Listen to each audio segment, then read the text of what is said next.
এভারেস্টের চূড়া একটু ছুঁয়ে দেখব। এভারেস্টের চূড়ায় দাঁড়াতে চাইনি, একটু ছুঁয়ে দেখতে চেয়েছি। আকাশ ছোঁয়ার যে আনন্দ সেটা আসলে আমি প্রকাশ করতে পারবো না। প্রথম যখন চূড়ায় উঠেছি আসলে এটা তো একটা স্বপ্ন ছিল, তাই না? স্বপ্নটা হচ্ছে এভারেস্টের চূড়া একটু ছুঁয়ে দেখব। এভারেস্টের চূড়ায় দাঁড়াতে চাইনি, একটু ছুঁয়ে দেখতে চেয়েছি।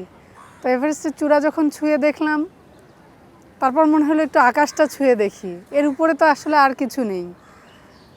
তো এই যে মানে আকাশ ছোঁয়ার যে আনন্দ সেটা আসলে আমি প্রকাশ করতে পারবো না। তার চেয়েও বড় কথা নিজের স্বপ্নকে ছোঁয়ার যে আনন্দটা, এটা আসলে আমার পক্ষে ভাষায় প্রকাশ করা সম্ভব নয়। তারপরেও বলবো যে মনে হয়েছে যে আমি পেরেছি। কারণ একবার মনে হচ্ছিল যে আমার সামিটটা মনে হয় আর হবে না, তো এই আশঙ্কাটা তৈরি হয়েছিল।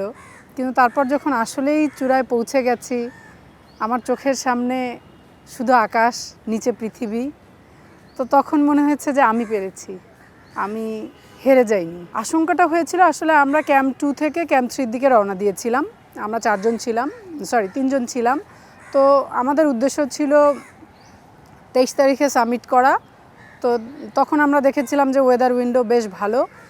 কিন্তু যখন আমরা ক্যাম্প 3-তে পৌঁছাই তখন আমাদেরকে কাঠমান্ডু থেকে জানানো হয় যে উপরে মানে 8000 মিটারে বা সামিটের কাছাকাছি আবহাওয়া ভালো নয়। তো আবহাওয়া যদি ভালো না থাকে তখন তো আমাদের আসলে কিছু করার থাকে না। তখন আপনি যদি এগিয়ে যান সেটা হচ্ছে আপনার জীবনের ঝুঁকি নেওয়া।